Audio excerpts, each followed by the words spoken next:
Hello everyone, Zane with you, and today we'll show you how to cancel meeting in Outlook without sending cancellation to the members of the meeting. Okay, first thing you should do is to simply go and open the Outlook application on your PC. Then you want to go to the left side here where you can find the calendars.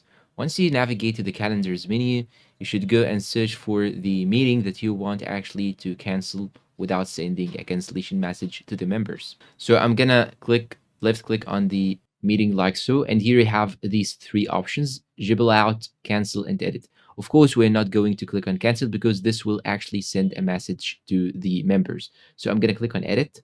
After you click on edit, here you can see this menu. And this is the member that we have. Now, in order to remove it, you should simply click on X beside the member like so. Click on the X, and you shouldn't click on the X on the top right side because this will discard your changes. So instead of that, click on send on the top left side.